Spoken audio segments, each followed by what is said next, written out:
From fabulous Las Vegas, Nevada, this is Pod Therapy. Real people, real problems, and real therapists. You can submit your questions anonymously at podtherapy.net or email us at podtherapyguys@gmail.com. This week on the show, we will be discussing the psychology and research behind procrastination. Actually, I didn't have time to get to that. But we'll do it next week. I see what you did there. Yeah, we'll do it. We'll do it next week. We'll get to it later. It'll be fine. And now, broadcasting from the churn, that guy is Dr. Jim Jobin. I'm Nick Tanchman. It's time for some pod therapy. In grad school, did you write papers throughout the term, or did you wait until the night before, or like the week they're due, and then just churn them out? Depending on the class. Night before. That's what I did. I've never written a paper ahead of time. Oh, no, there's... burn, baby. Well, that's probably something you can get away with at Liberty University. Oh! As long as you pray beforehand. It is acceptable. Yeah.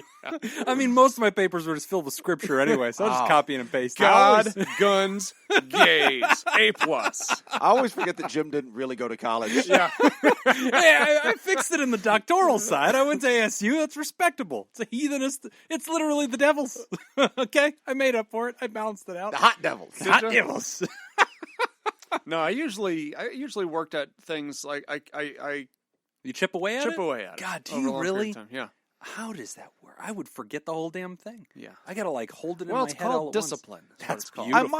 I might read something beforehand. Poke around. Yeah. I'd get a little bit of knowledge in my head. Yeah. And I might kind of think about it a Recon. little bit. Yeah. But for the most part, the It's all done at 90% of the work would get done the Week gets night to. before. Yeah.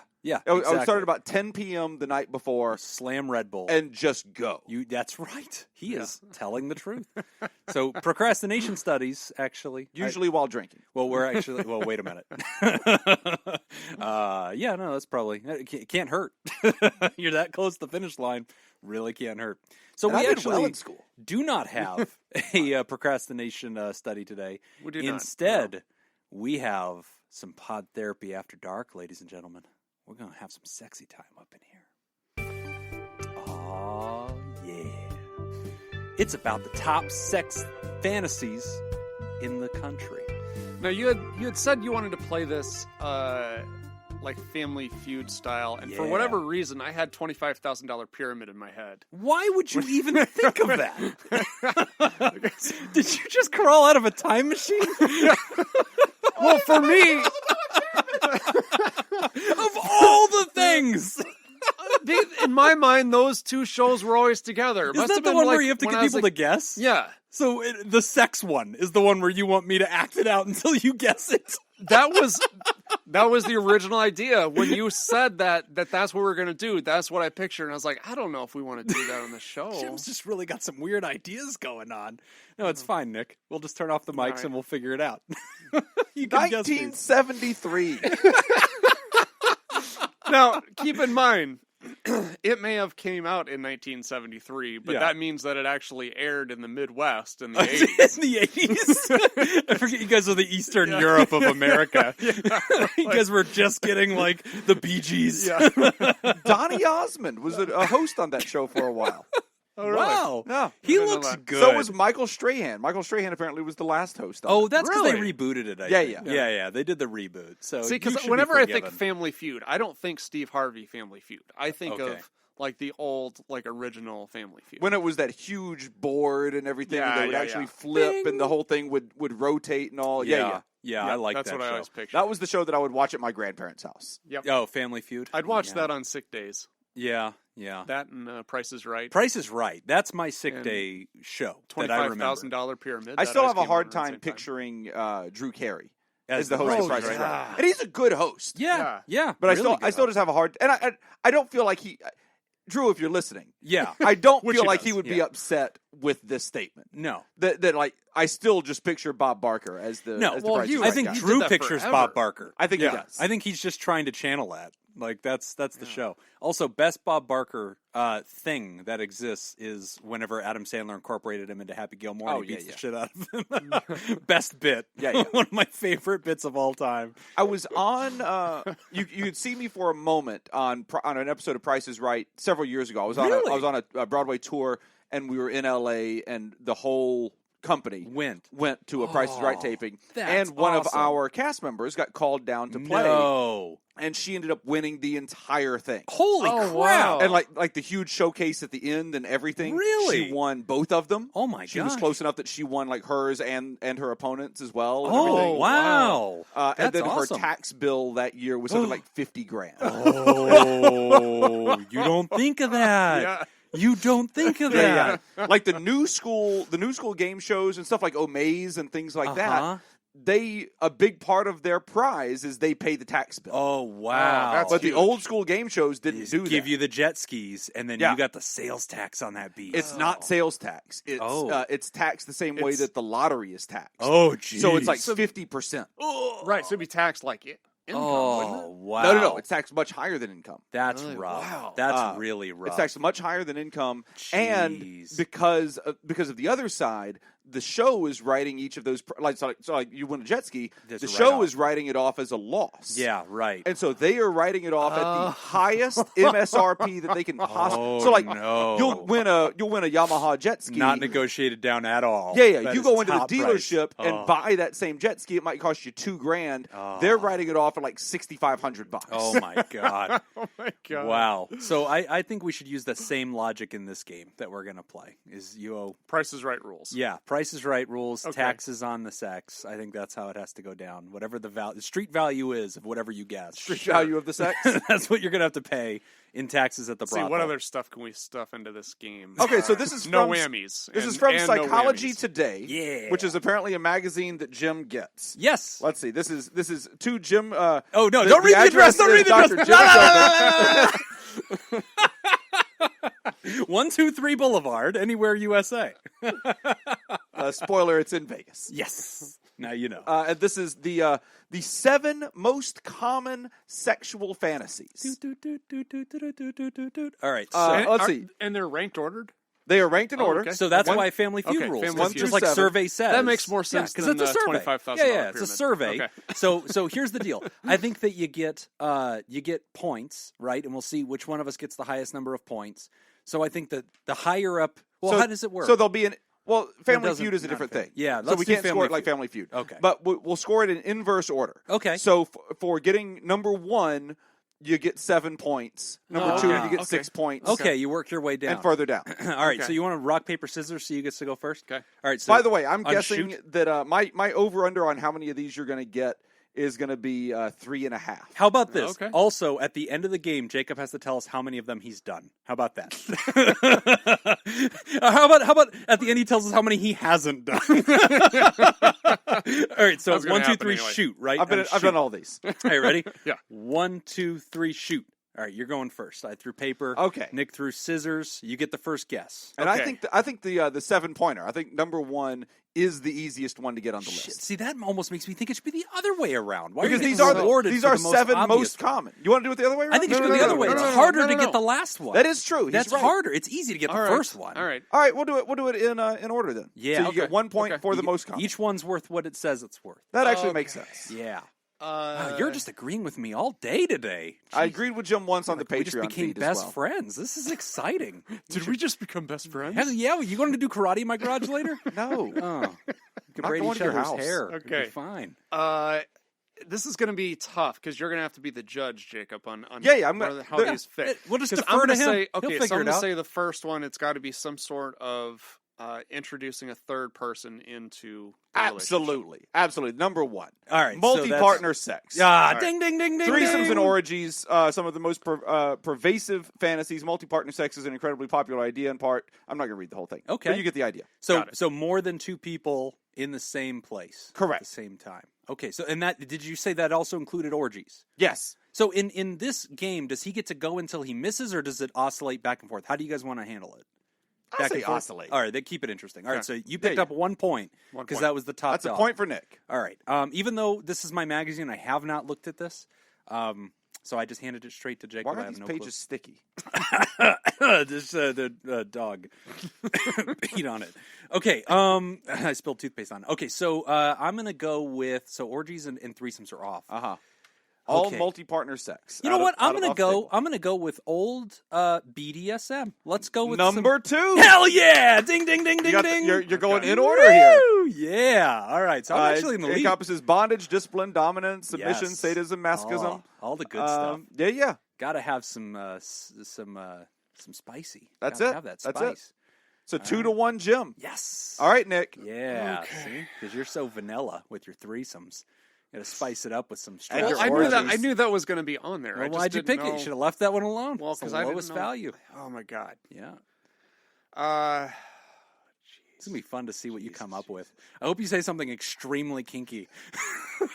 That's not on there. And I'm just like, I'm the only one. What God, is that? no. What does that word even mean? Oh, you guys haven't heard about it? giving him the old okay, Minnesota okay, towel. Okay. Okay, I'm gonna say some kind of homosexual experimentation, Okay, Okay. Let's see here.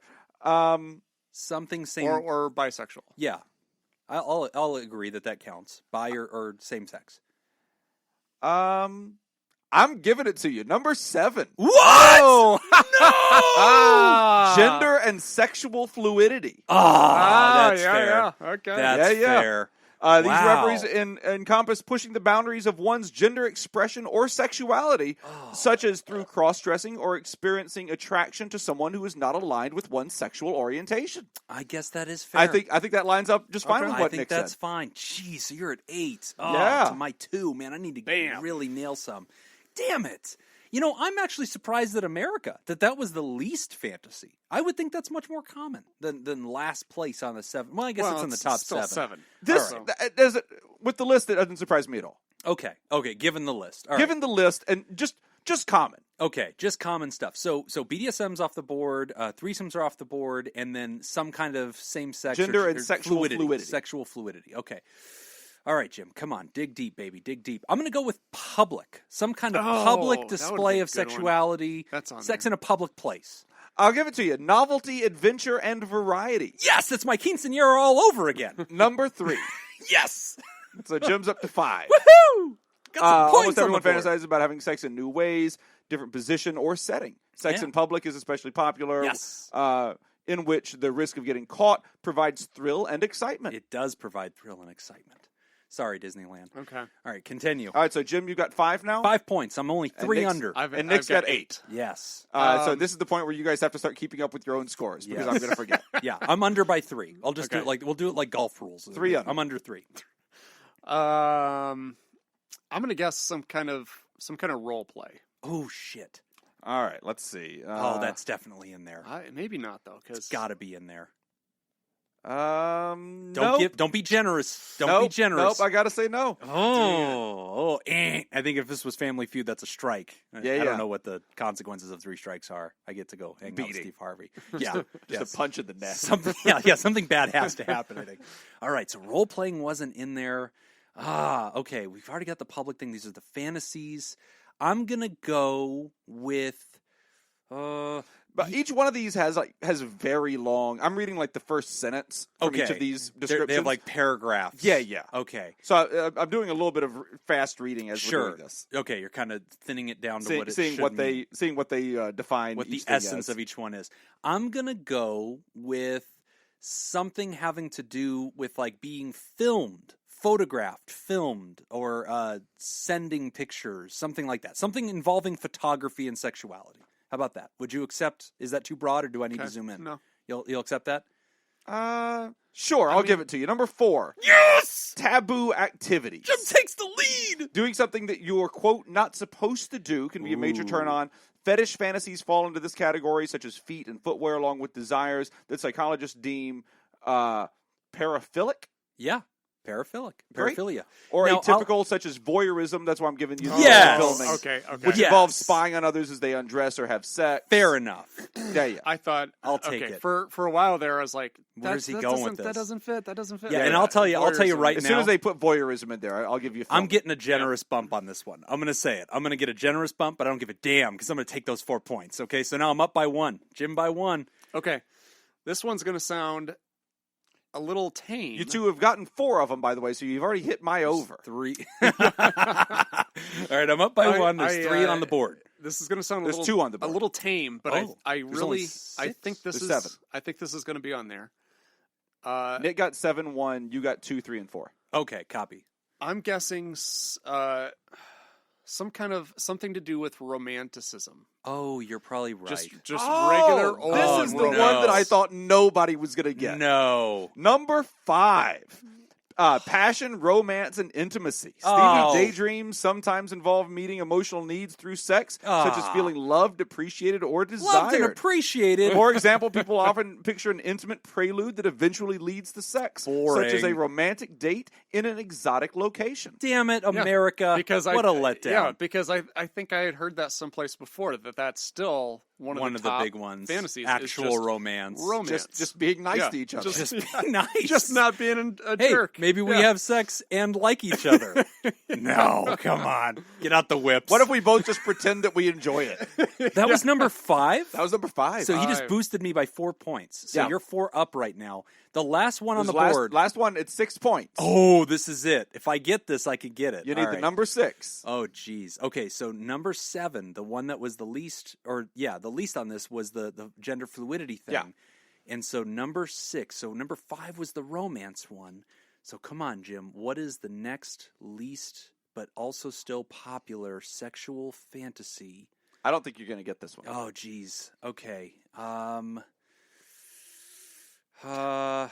Geez, I'm running out of stuff. I love the way you talk yourself through I this. gotta talk myself through it. It just reminds me of Peter Griffin on I'm gonna Family say partner swapping, which I believe is different than the threesomes earlier. It's just switcheroos, okay? Some kind of outside the relationship fantasy. Guy. I think that would fall under the first one, but No, that's multiple partners in the same room at the same time. An orgy is different than a swap. Come on, man. Let me check your Google history. You clearly don't know what you're talking about. You guys keep arguing about it. All right. Did I get it? Is it swapping?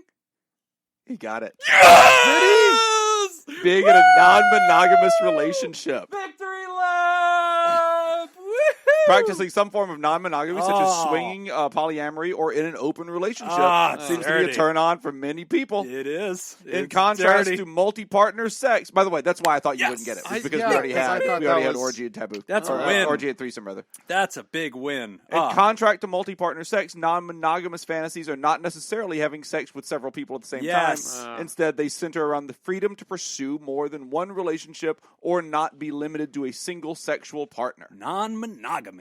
so I guess we just have to accept that the person who brought this magazine that promised they didn't read it in advance Definitely seems to read Oh, it. I would have sunk number 7 if I had that. I would have just been That like would've been- 7, 6, No, 5. you wouldn't have. No, you wouldn't have. You That'd have think it been was too all obvious. part of my plan? That'd have been too obvious. Fine. I'll take it. Jim is either a genius, mastermind, villain, or dirty and perverted and figured it out. You know what? Let's go with your interpretation. So, yeah, not too bad there, guys. Not too bad. Did it. So those are the 7 top sexual fantasies in America, and in some kind of According order. to Psychology Today. According to Psychology Today. So if you would like to add up your own scores at home and just tell us your total score of how many of those you've done, you can post on the Patreon. We would love to just see a number splashed on our Patreon as a comment. I feel like the number 6 there, yeah, because I said that non-monogamy. I said before we started that I've done all these, which is true. Okay. But being in a non-monogamous relationship, Yes. I feel like is the easiest one on that list, especially today. Yeah. That's. Oh, yeah. yeah. That's probably. Yeah. Like just Yeah. being in a loose, not serious relationship. Yes, like fluid boundaries. So speaking of this, we should actually give something educational while the listeners are on this topic of sex. I don't know if we've ever talked about it on the show. Great book called The Ethical Slut. I think we've actually talked about it. I feel like at some point we've discussed this with a guest. Maybe. I don't remember. The Ethical Slut is a really good book that kind of goes through, in a relationship, how to discuss kink, how to discuss sexual fluidity, and how to create whatever your partnership rules are going to be. And it includes all the things that we just talked about, and kind of opening questions and ways to sort of discuss this with yourself and discuss this with your partner or partners to kind of figure that out. So, yeah, really good book. If you're interested in reading this magazine, you can drop by Jim's house. At 123 Boulevard, quick, go to break, go to break. No, go ahead, read it. No. All right, we're going to take a quick break, and when we come back, we will discuss threatening suicide during a breakup. You're listening to Pod Therapy. This week's TheraProducer sponsor is David Data Scoop Violon. Don't forget to support David Violon's National Alliance on Mental Illness fundraiser. You can go to NamiWalks.org. That's NAMI walks.org. Click on the donate button, and in the search bar, just type in David Violon. And Violon is VILLALON. And you can find him in that database, and you can support him to get him to his goal. Make a pledge, help out mental health, and help out our brother David, who's out there walking the good walk. If you'd like to join Data Scoop and make the show possible, you can go to www.patreon.com/therapy and sign up. Again, that's patreon.com/therapy. We're back. You're listening to Pod Therapy. Our next question is about threatening suicide during a breakup. I need a cold shower after that A segment. Yeah, this is never good. Hey, Pod Therapy, I have a question. I'm wondering, when you hear those people that break up with their boyfriend or girlfriend, and then you hear them say, I tried to break up with them, but they said they were going to kill themselves. Do you think when people say that they really are going to hurt themselves if you break up with them? Do they really mean it? Or is it more of a tactic to put all the power in their court? Never understood why people say that out of nowhere when a person could if a person could instantly go suicidal if somebody breaks up with them. Thanks, Anonymous. I just remember I had somebody do this to me. No. Really? I had somebody do this years ago. Boy, I hadn't thought about this person in a long time. Yeah. Broke up with her. Yeah. And I thought a fine. Like I remember being surprised by the reaction because I just didn't think that I just didn't think we matched. I just didn't think we meshed. And so I told her that, and I was like, I like you fine, but I'm not feeling this. And I thought it went fine at the time. And then her friend called me that night and said that she was threatening suicide. Wow. And wanted her friend to call me and tell me that. Oh, wow. And so she was doing that. And so I called her, and I handled it in not a great way. Okay. Yeah. So you took it as, I don't think she's serious. I think it's some kind of manipulation. I absolutely thought that. I did not take her seriously at all. Okay. And she didn't kill herself, so I guess I was I feel right. like you bet on the right horse on this. Yeah. As far as I know, she's still alive. Yeah. I haven't talked to her in a long time, but as far as I know, she's still around. Yeah. So it felt like a manipulation, though. It did. Yeah. It really did. So this is a good question. I mean, I think that I've heard about this happening a lot. Yeah. And it's hard to answer because, I mean, I don't feel comfortable giving an answer either way, right? I mean, because I can't say like, no, they're just doing it for attention. And then if I had been wrong, to not be, if I had been wrong that time, it would have. Well, I'm hesitant to say it would have ruined my life. But it would have been real bad. Yeah. Well, and I think that there's two answers we can give to this, right, Nick? I think on one hand, we can answer what should any person's response be when somebody else is threatening suicide? And we've had that question on the show before, which is like, how do I know if somebody's for real? And you and I have a policy about that, which I think extends to here, and we can discuss that. And the other part I think that they're asking is, can a person kind of go what the writer calls instantly suicidal? And I'm using air quotes. Instantly suicidal. If you weren't historically depressed, and then all of a sudden something scary and bad happens, can that just trigger a person to become rapidly suicidal? And I don't know what your read on that is. My read is, well, yes. I don't think it isn't chronic depression that produces suicidality. It's not this always slow-moving iceberg, process. I think it can also be rapid. I think that you can undergo tragedy. I think you can undergo loss. I think you can undergo getting fired.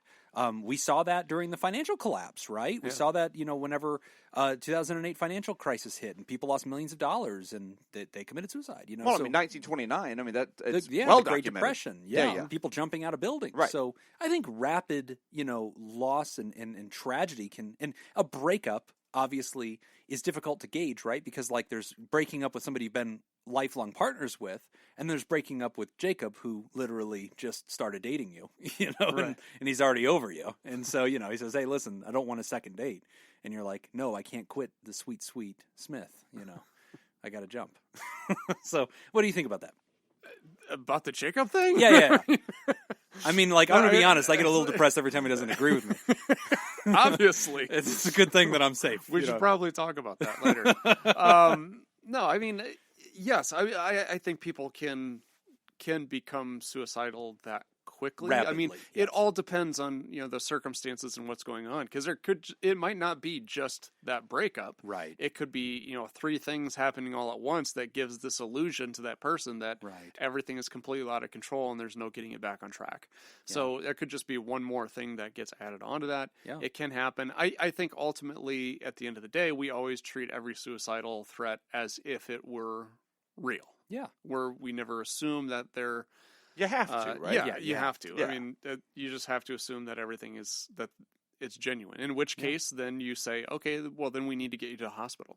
Yes. Then we need to, call people in. We need to call the professionals in. We need to get you stabilized, and we need to do that. And to provide that feedback, I think there's, so if you're reading into a dynamic in which person A has broken up with person B, and person B starts saying that they are so upset that they feel suicidal, it's tricky for person A to not be mocking, I think, to be sincere and say, hey, listen, if you really are unsafe, I do care for you as a human being, and I want to make sure you're safe. But to not use that as a cudgel, to be like, hey, listen, if you can't keep it together, I'm calling 911. This is why I broke up with you. This is why I broke up with you, Becky, because this is it. You're so much. So, we want to be careful in that, and I get it. You can't always divorce the history from the situation. In which case, maybe it'd be a good idea to, get a third person involved, So, in Jacob's example, that'd be a good time to get that friend and say, okay, well, then me talking to her isn't the solution. Right. You need to call 911. Yeah. You need to call Yeah. and get help. And I wish I had said something like more adult me. And I was an adult at this time too, but a young adult. Yeah. Wishes that that had been my response. Yeah. Right. Yeah. Looking back. Because 2020 I vision. definitely called her and I said unkind things to her. Yeah. Because I believed that she was manipulating. Yes. Yeah. Right. And being over dramatic, which is a good point, right? And so if you're a listener and you're thinking, gosh, I'd feel pretty provoked, like young Jacob. Absolutely. And I think a lot of people relate to that. They might be angry about it. They might feel like you're making accusations or you're trying to put a bunch of burden on that other person or whatever. And I think that being angry at that other person is a natural response. Mm-hmm. If you're listening to Pod Therapy, of course, we're going to call out your better self. We're going to say, hey, we don't expect you to take the burden of responsibility, but we would encourage you to say, hey, listen, clearly you're going through a hard time right now. That's not me mocking you.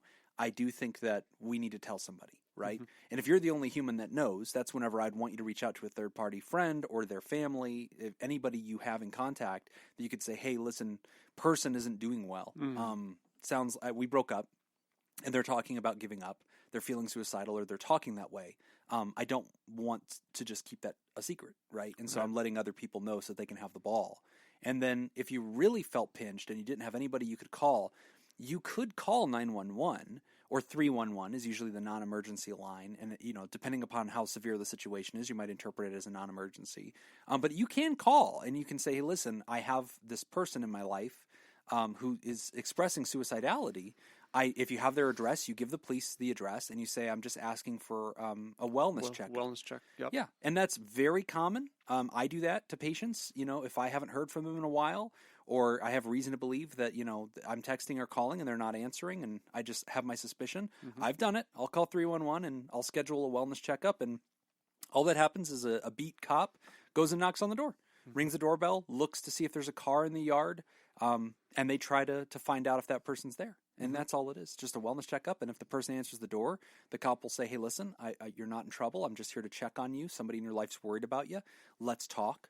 And, whenever you're talking to a police, that's a sobering thing. Whenever you're talking to a cop and you realize, okay, this is the real deal. Like if, there's a layer of seriousness there. There's a layer of like, hey, listen, if there's any part of you that wasn't being serious about this, that falls away right then. Because the police officer's not going to go arrest your ex-boyfriend. Like, they're there to talk to you to find out if you're okay. And there's something, I think, very sobering about that. Yeah, definitely. And there's different things that we look at too, when we're looking at assessing safety. Yes. Right, for suicide, as far as, is this a pattern? Like, have they made threats like this before in the past? Sure. Do they have the means to actually carry it out? Yes. How specific is the plan? A whole bunch of different things like that. That if you're answering yes to some of these questions, it's increasing risk, in which case maybe at that point it would be a 911 as opposed to a 311 call or something like that. Yeah, I think that there's a lot of truth to that. And, to the general audience, Another thing that I actually think this question introduces that I want to use as an opportunity to talk about is broadening our emotional vocabulary. And that's for everybody. And here's what I'm talking about. Sometimes we don't know the difference or the nuances between sad and happy, right? And so like you get broken up with and you feel devastated, right? And you feel worthless right now. And you feel rejected and you feel of low value and you feel pessimistic about your future. And you have all these other nuanced understandings, but sometimes you just might lump all that together. And if you don't have more vocab, you'll just say, I feel suicidal. And sometimes that's an expression of emotion more than it's an expression of danger or intent. And so it's important for all of us to learn emotion words so that if we undergo scary things in our lives or tragedies in our lives or sad things, it's good for us to be able to find some of the nuance of what it is that we're trying to say, so that we can say things like, I just feel like death. Why? Well, because I'm so overwhelmed with sadness. And often there's anxiety in that too. Mm-hmm. A breakup is not just feeling sad, the way a sad story makes you feel sad. It can also feel anxiety-ridden, and you can have a panic attack in reaction to this because, we won't get into the biology of why that's happening. But yes, rejection and fear of change, it's so sudden, it's so stark, you didn't see it coming. And so that anxiety can often provoke us to say, part of me just wants to clock out. I just want to die because I'm scared and I'm overwhelmed and all my systems are malfunctioning. And so it's important that we have more vocabulary, I think, too, so we know what we're talking about. Sure. I mean, along the same lines, then you've got apathy mixed in with that, too, which is right. You just don't care or you don't really feel anything anymore. So it's not necessarily a person may not be actively suicidal, but they're also not protecting themselves from dying. Yeah. And, to the writer's unspoken question there, we talk about this idea of and we've answered this before on the show, is suicidal talk a cry for attention? It's a cry for help, and I always want us to answer that call. Now, there's also such thing as not being a hostage, and not and allowing a boundary to form if that's your ex-partner and you don't want them to keep stringing you along with this life support tether kind of mentality. That's why I really want you to deal in another player, so that the other person can take the ball and you can fade back into the boundary zone, right? So it's a tricky process. I'm not going to lie. This is difficult to navigate. If you're the friends or family of somebody who's going through some kind of a crisis, which can include a breakup or, being fired or other kind of, devastating news, they might be talking about dying and talking about giving up and talking about feeling worthless. And I just generally want you to attend to that person. I just generally want you to be near them and to talk to them and ask how they're doing and just let them give that feedback and just, when in doubt, ask about.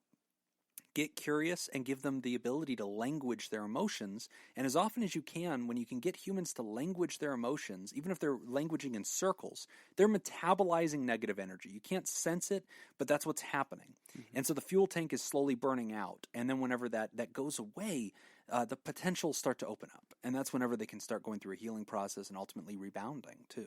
Mm-hmm. So it is a cry for help, and you should attend. You should try to help them. So yeah, great question. Yeah. I think that we kind of answered that from a lot of different angles.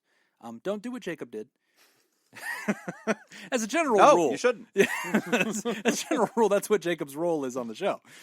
He signposts the thing you should not do. Got to have that negative example. Don't follow that advice. All right, well, we're going to take a quick break, and when we come back, we will discuss suicide threat. Oh, wait, no, we just did that one. Yeah, we're going to do the other one. Dang it, I didn't... I think this one one I reordered them. Yeah. Okay. Psychology students. Let's do that again. We're going to take a quick break, and when we come back, we're going to answer some questions about psychology students. You're listening to Pod Therapy. This week's other THERAPRODUCER sponsor is Judy Schneider. In honor of Judy, here is this week's puzzle. A man with some time to kill in a small town decided to get a haircut. The town had only 2 barbers, each with his own shop. The man glanced into one shop and saw that it was extremely untidy. The barber needed a shave. His clothes were unkempt. His hair was badly cut. The other shop was extremely neat. The barber was freshly shaved and spotlessly dressed, his hair neatly trimmed. Why did the man return to the first shop for his haircut? The doctor was his mother. Nailed it. A lady doctor. You're all sexist. Clearly, you guys didn't get it.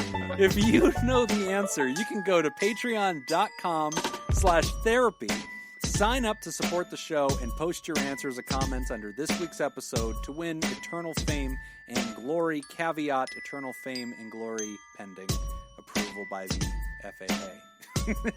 That's it. Go to patreon.com/therapy. And we're FAA. back. You're listening to Pod Therapy. Our next question is answering some questions about psychology students. Man, you're just hell-bent on the suicide. Yeah, well, because I didn't change the order in the... Not all psychology students are suicidal, Nick. That's an unhelpful stereotype. This one comes from Felicia Butler. Felicia Butler says, "Hey, guys, I've been listening to you for about a year now, and I just became a THERAPOD. Oh, Yes. thanks. Welcome to the club. We will take 11 months of back payments whenever you get a chance. You can zip that to us. Just send it to Jacob.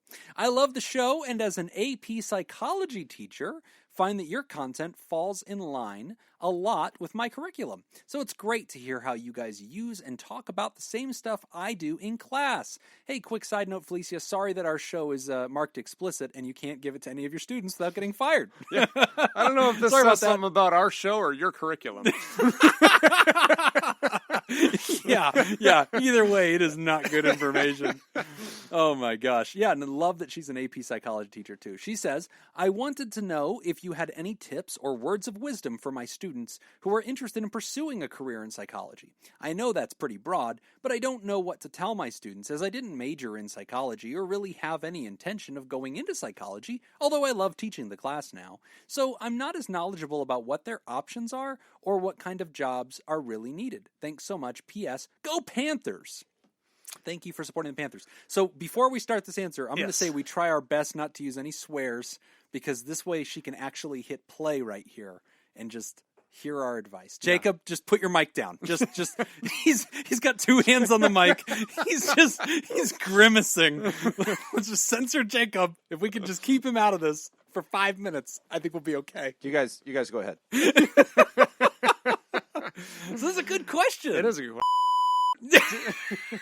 Damn it. Sorry, Felicia. We tried really hard. He almost made it 10 seconds. Did you see my email? We can just mute his mic in the post. I think we'll be okay.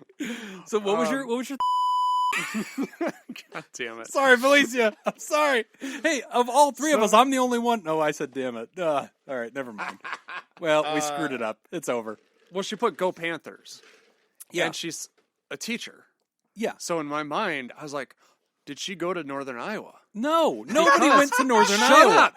Shut up. It makes sense. No, it doesn't. Yes, it does. Because Northern Iowa I hope she means Northern Iowa. has a teaching college. They're Oh, like one of the best teaching schools in the nation. Oh, it's going to be hilarious So if she then- meant Northern Iowa. No. It's going to be And great. so She I was clarified. Like, so I emailed her. I was like, Yeah. hey, did you go to Northern Iowa? Yeah. And she's like, no, I meant the Carolina Panthers. Yeah. Of course she did. She meant the NFL team that every listener of the show is aware that I support. So, Okay. Well, whatever. But either way. Definitely didn't go to you and I. So, hello, Mrs. Butler's class. We're so excited that you're joining us here on Pod Therapy, a show that your teacher shamefully listens to and also financially supports. I'm Jim, and my co-host is with me. His name is Nick. Hello. And then, of course, our audio engineer, Jacob's here. Hi. Jacob's a life coach. It's And true. a dang good one. And so we're therapists here in sunny Las Vegas, Nevada, and your teacher wrote to us asking what advice we might have for you high school students who are taking AP psychology who might be interested in being in our profession. So I love that she's even asking us, Nick, because this is something you and I talk about all the time, usually at the college level. Mm-hmm. We're usually talking to bachelor students in psychology because they don't even know. Is your bachelor's in psychology? No, it is in religion. Okay. Yes, the science of God. As I like to refer to it, Science of the God. science of God. So if you're God, like theology, every word in that is theology, long called the queen of the sciences. Okay, I'll have you know. Okay, in the 50s, Who called it that? the religious people did. yeah. it was definitely the Pope. wrong. Okay, well, I do have a BA in psychology. Yes. So when I read this, the first thing that popped in my mind was I remember I had a physics teacher in high school, Yes. and he said, if you've ever looked at something and wondered why it is the way it is, he says science is the degree you should pursue. You should go into science. Okay. And then I kind of took that a little bit further and thinking, like, if you've ever saw somebody and wondered, why are they the way they are? Yeah. Psychology. Yeah. Or is social the way work. to go. Or Bachelor in social work. Sociology. Yeah, would be another good sociology. one. So, I mean, if you've ever been curious about human behavior, I feel like you took such a leap there from what this professor said. He also leaped into you and know what? I, so just let him riff. I took it in my own direction, and I'm fine with that. You I'm did. fine with that. This is my time. This whole thing's an advertisement for you and I. This is my. So go to uni.edu. Type in Nick at checkout. Go look. Full ride scholarship, courtesy of Pod Therapy. He has a discount code. I should. So what Nick's trying to say, students, is that at the bachelor level, when you graduate high school, two really great pursuits that you could take at the bachelor level are psychology, sociology. Those are great One of the ideas. things that prevented me from getting, because I didn't start out in psychology. I switched majors to psychology. And one of the reasons why I was hesitant to actually go into it was because I was wondering, like, well, can I actually get a job doing this? Right. You know, I don't want to get, a psychology degree and then be working at Blockbuster or whatever, which was around when I was in college. Kids, that used to be a video store. Yeah, Blockbuster. What's that? That used to be like YouTube, but in a store. In a store. Yeah. It's Yeah. brick and mortar It was YouTube. Netflix, except you had to go there and you always had to pee when you were in the aisles and the bathroom was not open for the public.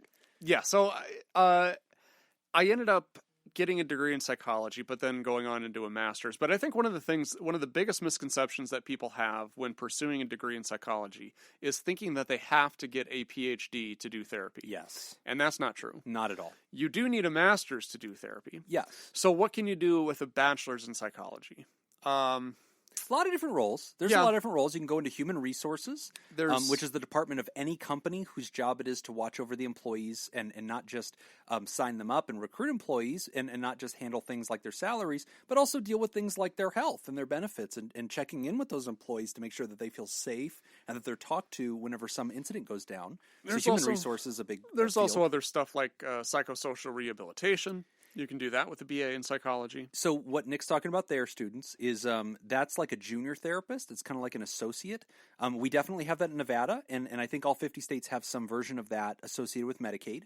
And that might be somebody who goes out into the community and maybe meets with an adolescent or a child or sometimes an adult and does some therapeutic work with them, but they're not doing full-blown therapy. And so let's say the person's dealing with feeling socially anxious. Well, you, the psychosocial rehabilitation worker, might take that person to the mall and walk them through what they're feeling as they're there.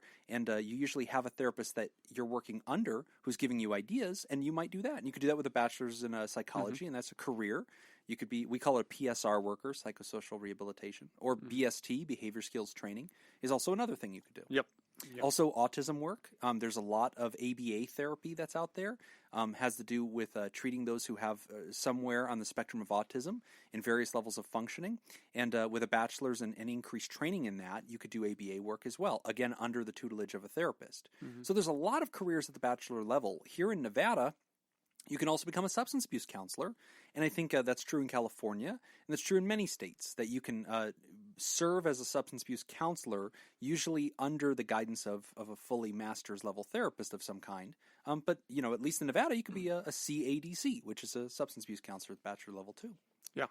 Now, I mean, I would recommend if you go into a degree in psychology to really consider a master's degree later. I would too. It's going to open a lot more doors for you as far as what you're going to be able to do, what you can treat, what licenses you can apply for in different states. Yes. And then from a psychology degree, you can go into everything. Yeah, with a master's, you can dip your toe into pretty much anything. Like if you want to do social psychology, which I don't know if you can do a whole lot with it other than teach it. But social psychology is really interesting. There's industrial organizational psychology with a master's degree, and that kind of goes kind of like what Jim was talking about with the HR, only a little bit further. Like these are people who are consultants for larger corporations, businesses, stuff like that. They talk about the human angle of things. Right.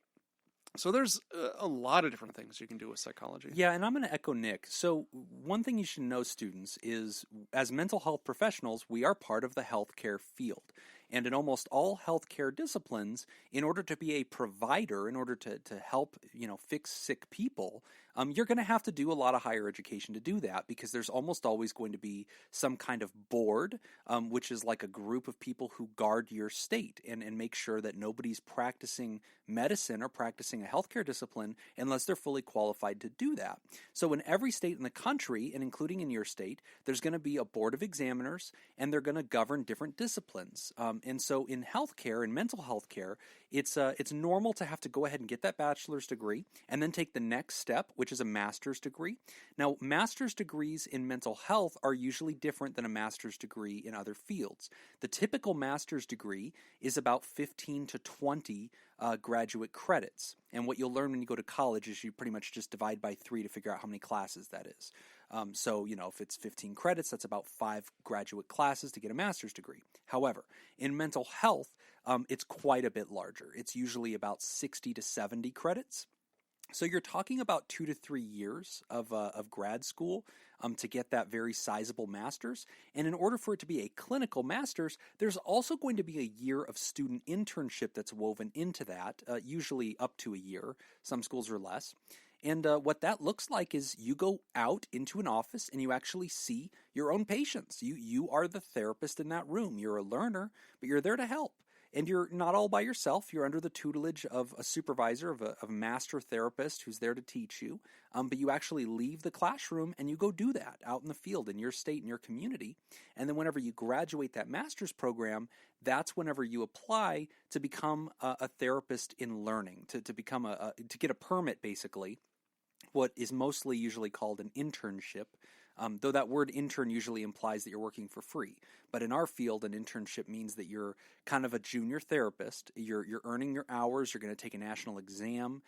You're kind of proving yourself in the field, and you're under somebody else's watch. But you can absolutely earn a living, and you can treat your own patients. You can open up a private practice a lot of the time. You can go work for hospitals. You can go work for rehabs. You can go work for companies, and that's basically the professional level. And then whenever you finish that, which is about 2 to 3 more years after you graduate from your master's, that's whenever you're a fully licensed therapist. But don't misunderstand, you're working that whole time. So this is a neat field, guys, because, a lot of you guys might think, gosh, I don't want to do this, be in school forever. And that's what Nick talked about a second ago, is that you don't actually need a PhD to do this. You can graduate high school. You can go do 4 years of college. You can go do 2 to 3 years of a master's degree. And then you could be treating patients as a licensed intern, and then just paying your way through, and then eventually being a full-blown therapist. Let's talk a little bit about the different kinds of therapists, because students won't know that there's not just a title called therapist. There's different disciplines of professionals that come from different master's degrees. We should probably talk about that a little bit. Right. So I would pitch my own first, which is the social work degree, getting an MSW, Master's in Social Work. Yeah. The reason why I would pitch that one is because it's by far the most marketable. Yes. If you've got that and you've got your license in your state, you can pretty much go anywhere you want with it. Yes. You can treat Military. anything. Yeah. Scope's broad. Your scope of practice, which is basically the conditions that you're able to diagnose and treat, is very broad. You can treat pretty much anything. Yeah. There's really no limitations to what you can do with it. It's been around for a long time, so it's accepted by very the military. Very well you can established. treat veterans. You can treat under Medicare. Yep. What that means, students, is just you're very unrestricted. And so I think that Nick's absolutely right. Social work is one of them. And the way you become a social worker is you go get a master's in clinical social work. And then just like we said, after you graduate, you go pay your dues and you kind of work in the field and you earn your way. And then eventually you're a full-blown social worker. But again, you can start working as soon as you graduate. That's one of the disciplines that is a therapist license. Another therapist license could be a marriage and family therapist. And to do that, you go to grad school, just like Nick just said, for social work. Except in this case, you choose marriage and family therapy. It's about the same amount of time, about the same amount of work. When you graduate, you become a marriage and family therapist intern, and then whenever you're finished with your internship, which again you're getting paid to do, then you're a full-blown marriage and family therapist. So if you look up LMFT in your state, that is a licensed marriage and family therapist. They tend to work with couples. They tend to work with families, though they also can treat individuals too. A lot of people don't know that. Yeah, then you've got certified professional counselors Yeah, or here clinical professional counselors. in Nevada, we call them clinical professional counselors. In almost all the other 50 states, they're referred to as licensed professional counselors, or LPCs. Yeah. Some states refer to them as LMHC, licensed mental health counselor. That's how it was. But in it's Iowa, kind I of a believe. generalist, a Yeah. general psychotherapist, a general mental health counselor. Same thing. They get a degree in like clinical psychology at the master's level, or general mental health counseling at the master's level, and then this exact same thing. They go to their board and they get licensed that way. Now, one thing I would suggest, this is probably once you get into like working on a master's degree, you know, Yes. like which is a few steps ahead of where you're at now. Right. But if that's where you want to go, before you choose your master's, it'd probably be a good idea to identify the state that you want to live in. Yes. Look at their board and what their requirements are and what you're able to do with each license. Yes.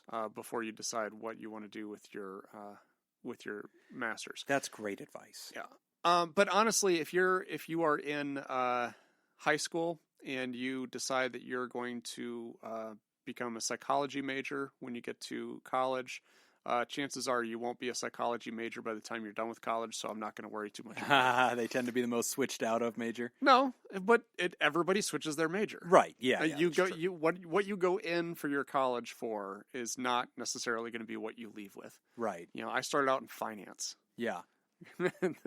and now that is 93 people in my freshman class for my major, and I think 7 graduated. Oh wow! In that major. Oh, in their declared Wow. major. Yeah, yeah. Wow, I believe that. Yeah. Everybody switches, That's- which is what college is for. Yeah, absolutely. It's for trying Yeah. on hats and trying to And figure it out. That's one of the reasons why they make you do so many electives too. You know, your Yeah. first couple of years is all electives because number one, they decided that this is the basis of knowledge that anybody who graduates from their institution should know.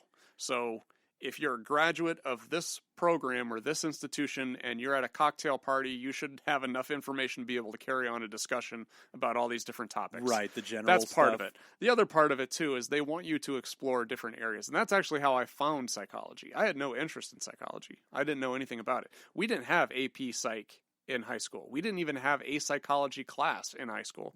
It was so small. So Yeah, I love like- that we now have that. yeah, it's awesome. And so I just happened to take intro to psych class as an elective and loved it. And that's how I ended up switching my major. Yeah, and real quick to the students again, if you want, I have a presentation on this, and Mrs. Butler, you're welcome to steal it. You can go to my personal website, which is just therapy.vegas. And if you go to the speaking tab and you scroll down to the bottom, there's a bunch of presentations that are there that you can click and they'll play right online. And they're all appropriate. No, there's no swears in there or anything. But in one presentation, which is called Careers in Psychology, there is a U.S. News report ranking about the best jobs in America. And I think this was published in 2017 or 18. And in that one, I highlight that number 35, best job in America, was marriage and family therapist. Number 38, best job in America, was substance abuse counselor. Number 70, clinical social worker. And number 72, mental health counselor. And those rankings were based, students, on things like, what's the demand? Is there an increasing demand? Are they making more and more money as they go? And students who are studying psychology know this, and they're probably studying the news and seeing the world. We're having huge epidemics right now. The suicidal rate in America has increased. Depression has increased. Anxiety has increased. We've had the opiate crisis, which is about addiction to painkillers. And students, you look around at your own peers, and you realize that mental health is both a challenge that's ever present and also something more and more people are more comfortable talking about. And what that means is that we have a growing need for therapists all across the country. So if this is something that you find that you're naturally interested in, you're not just interested in the science of psychology, you're not just interested, as Nick said, in how people or why people do what they do, but if you find yourself being the kind of person that your friends and family tend to come to, if you're that person in your social group where other people tend to lean on you, rely on you, feel comfortable talking to you, if people describe you as warm and kind and genuine and sincere, and you find that you're really interested in other people and helping them through what they're going through, you find yourself giving advice a lot and coaching people a lot, and you're just naturally interested in that, becoming a therapist could really be a great profession for you. And there's a great future in it. We need more of you guys to join our ranks. And we're glad that you have great teachers, like Mrs. Butler, who's clearly got great taste in both podcast and professional sports teams. And so you guys should listen to Mrs. Butler. I think that she's got the right idea. Also, being a therapist, easy gig. Yeah, super easy. Super easy. So if you just want an 90% of it. easy gig, Just easy breezy, just path through life. Yeah. Yeah. Yeah. You just sit in a chair. and the listen to money. people. Oh, it's falling off the trees. Rolls in. Falling off the trees. I can't Yeah. spend it fast. I A burn guy it to literally keep just myself shows warm. up with a wheelbarrow full of money. Yeah. They just dump it. They just dump it. You will be solidly middle class. And so, hey, take that. That's not a bad gig. And, you can make a career out of it. You're not going to, destroy your knees, out there in the field. And, well, actually, my knees do hurt. The chances of getting a concussion are very small. Very low. Yeah, So- much lower than you'd think. Workplace injuries among therapists, very low. It's We're really hanging in there. spilled coffee. That's all If you you have gotta your worry own about. practice, workers' comp premiums, Yeah. not terribly high. Not terribly high. Our union benefits You run a circus, those workers' comp premiums are up there. up there. So we get to dodge all that. But yeah, AP Psych students, I hope you guys are interested as you're taking these classes and thinking about our profession.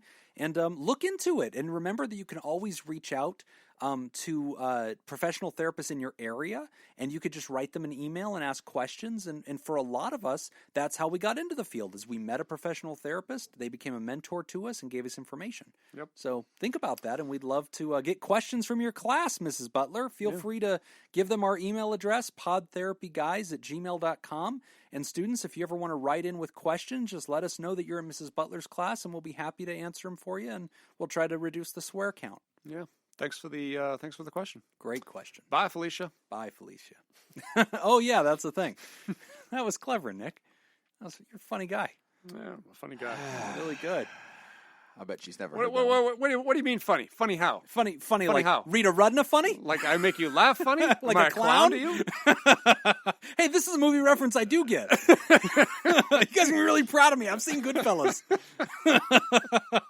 I actually know this one. You seen Silence of the Lambs yet? No. Shut up. I need to get on that. But he's seen all 8 Hotel Transylvanias. There's 3. The 4th upcoming this summer. Yeah, I Coming think to I a theater proved my near point. you. So we've got some cool announcements to make here at the end of the show. First big announcement is a big fat thank you to Pod Therapy comic creator and devoted listener and supporter of the show, Kate Keller.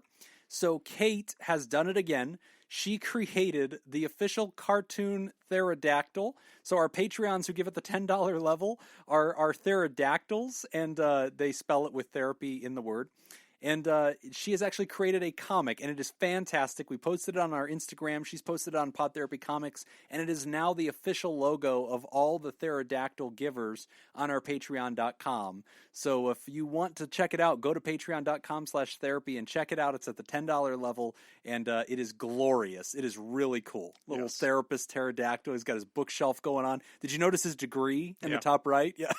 It's that was really pretty cool. It was good. It was University of Pod Therapy. The attention to detail was Oh, amazing. no, it's fantastic. Yeah, the artistry was amazing. So huge thanks to Kate. Make sure you're supporting her Instagram at Pod Therapy Comics. It's just a great place to grab good learning materials, and she posts wonderful things. And she's a future therapist, too. Yes. Yep. She's been strongly affiliated with our show, which somehow has not given her extra credit at school. So failure of the higher education system. Yep. I think is a big part of it. And other announcement we want to make is it's March Madness, baby! Dun dun dun dun! That's the NFL, isn't it? Yeah. I think Sports, so. I know. sports ball. You were bad at this. I'm gonna Yeah, win. it's- I'm gonna win it all. If you would like to It join, doesn't get better. That's if you what's would weird. like to submit a March Madness bracket as part of the Pod Therapy, whatever the hell we're calling this tournament of Kings. I feel like that's not taken. Let's do that. You can go, where are we putting this? Patreon? Or putting it on Patreon? Go to patreon.com/therapy, and somewhere on our feed, very shortly after this episode airs, there will be information about how to click a link and submit your bracket, and you can fight for eternal glory. Side bets are encouraged. We always record these episodes so far in advance that sometimes it's difficult to plan stuff out like this. So we just wanted to make a note. Just check our Patreon page. We'll update that it'll be on a there. regular basis. So look for it there. Yep, and if you're a basketball fan and you are not a Patreon, join for $1 and jump into the fun. It's going to be great. And Jim is going to win sushi. It's Jim's Sushi Madness. So I'm placing my bet right now against Nick, against Jacob. It's a one-on-one matchup in each of their cases. All I have to do is beat their bracket, and I get free all-you-can-eat sushi. And this year I'm going to win it. So I'm going to re-up my bet. At a sushi place of my I just choosing. don't understand your Moderate level of prices are confidence. encouraged. Where does this come from? I beat you like 4 years in a row. That's where that confidence comes from. Okay, last year was a fluke. I'm undefeated. Fluke. He is. He's 1 for 1. Yep. So, do you guys accept my bet again? I'm just declaring this. Are we on? We're on. Oh, we're For sushi? on. Yes. Yeah. All you can eat sushi. Not at Nobu. Okay, but here's the At a thing. regular place. All you can eat at Nobu, which does not have an all you can eat price. It's just going to be all I can eat. It costs you $4,000. What was your caveat, Nick? Well, the caveat is it's gotta it should take place at least in the spring. Like Uh-oh. we shouldn't have to wait for fall to get our sushi. Okay, fair enough. So Right? sushi is deliverable upon confirmation of the end of the tournament. How about that? Fine. The end of the tournament is when it's due, and I can either treat you to sushi and you can eat with me. You don't have to. You're owed your sushi no matter what. So I will give you cash or a gift card. I want to eat it in front of you. I know you do. I think I got a bottle of booze last time. No, that was another bet. Was that a different You bet? won whiskey off me. I gave you $50 Oh, okay. and a card that said Oh, that's right. congratulations on your sushi or something to that effect, That's right. which was approximately all you can eat That's sushi fine. with a bottle of sake and some tip. It's all in there. Whatever. All right. No new THERAPALs this week, but we do have a new THERAPOD, Felicia Butler, who sent in that question. So Mrs. welcome Butler, to the party. welcome to the TheraParty. And we need to say a thank you to all of our THERAPODs, our monthly thank you. So thank you to Adam Rubiznik, Andrew Frozen Cusser, Brad Kiefhofer, Corey Owens, Craig Little, Curtis Kiwi Fruit Hanlon, David Swarenson, Don Dorr, Elliot Lamb, Easy Whip, Ezekiel Lawrence, Felicia Butler again, Fred Bashara Jr., Gavin Bristow, Heather Psychotic Scoop Crease, Ian Whitefall, James Cole, Jeffrey Ackerman, Scoopy Jess, Jim Hunter, Joseph Pangrazio. Check out his podcast. Carrie Tierhark, check out her podcast. She doesn't have one. This is her podcast. But she did say she's going to come on at some point. Didn't she go to University of Northern Iowa, Nick? She did not. Oh. Which is why I'm so much more successful than she is. Kate Keller, Katie Chawalski, Kenneth Liu, Kenneth Soto, Lori Ellsroth, Linda Brandmeier, Manuela Muzaku, Oh, you butchered Matthew Neer, Malaya, Okie Scoop, Richard Bruins, Robert Paulson, Scoopaholic, Scoopator Ascending, Scoopstronaut, Stacy Westerland, Terrible Monkey Scoop, Tess Miller, Three Scoops a Lady, Todd Canfield, Tracy Betmom Repogel. it. We'd also like to thank our pterodactyls, who have a brand new banner that they should totally be enjoying and hopefully reposting and printing and tattooing. We want to thank Andrea Anderson, Brian Lehman, Crazy Banana Scoop, who is co-chair, David Pollock, Ice Blue Scoop, Sally Boop Scoop, Scott Brady, Tom Morrison, also a co-chair, and Cindy Ash. And we have a brand new chairman of the board for the TheraProducers, Jake Schneider. Jake Schneider took over chairman of the board right after another upset of chairman of the board, and he has mostly welded the chair to himself. He is making sure that it stays firmly under him. So Somebody good luck. Somebody should tell him we're just not worth it. I don't know why he keeps doing I don't this. know why he does either. Yeah. They're not worth it. Yeah. And Judy supports us too. It's Yeah. the same household. I know. Gosh, man. It's just, I don't know. But you know what? Thank you for loving us, Schneiders. Yes. You guys are wonderful people. And a good moment, I think, to take a moment to shout out to our friend Robert Brownie Jr. Mint, who was the chairman of the board successfully, I think, for the longest tenure in history. I think he was 15 months or 16 months chairman of the board. So, and continues to be a TheraProducer, is now the vice chairman of the board, or whatever the hell we're going to call that position. Technically, yeah. Junior Mint is in number 2. Yeah. So super duper Longest longest serving chairman of the board. He'll have something named after him, I'm sure. At Yeah, some point. yeah. We'll name We'll name March Jim's, Madness Jim's trophy. new car. There you after, go. Yeah. After Robert Brownie Subaru Jr. Junior Mint. There you Yeah. go. It's done. Okay. It's Whoever decided. wins, whoever gets first place, their bracket actually wins. Yeah. Should get to name Jim's car. that is a That good should be one. the glorious thing. You win and you get to name my car, whatever you want. And you get to paint the name of Wait, the car wait. on Yeah. the car. Right on the hood. Or you can send me any bumper sticker you want, and I will put it on my car. How about that? You get to pick your own bumper sticker. Whatever you choose, I will put on my car. that's first place of winning the bracket. Okay. That's worth it. That's worth it. Oh, you just stepped in it. I think you have really Maybe we should charge for underestimated. this. You just stepped right in Oh it. my god. Maybe I can walk that one back. I don't think Have you some can. time. There's Have no some time. win for you. Like that's I'm just that's trying to the support the dumbest show, thing ever. man. Okay. Maybe you should have to do that too. Maybe they could send us both one. How about that? Ah, Suicide pact. You stepped in it. And we especially want to thank our I'm bosses. going to Amazon right the now. Elite Man, I hope Eight, I'll win. the mysterious and shrouded Illuminati members of the fan club. Smitty Scoop, Jake Schneider, chairman of the board. Robert Brownie Jr., Mintz, vice chairman of the board. Kayla Lansbury, David Data Scoop, Violon, Judy Schneider, Nathan's Hot Dog Scoop, Dr. Ben Don, and ex officio board members Ellie O'Dare and Dan Martin. If you'd like to hear this episode uncut and unedited and enjoy our spontaneous side projects, go to patreon.com/therapy, and thank you for supporting mental health. That's all the time that we've got for this week's session. We want to thank our landlords, the Ice Cream Social Podcast, and thanks to those who contributed to our show today. We really do appreciate it. Remember, pod therapy isn't something you should keep all to yourself. Help us reach others by opening this episode's description in your podcast app and copying and pasting that link we provided to somebody who needs it. Don't forget, you can find us at facebook.com/podtherapy, on Twitter @PodTherapyGuys, and at patreon.com/therapy. Do you want to submit a question to the show? Ask anonymously at podtherapy.net or email us at podtherapyguys@gmail.com. I'm Nick Tanchman. Subaru Jim. Thanks, and we'll see you for your appointment next week.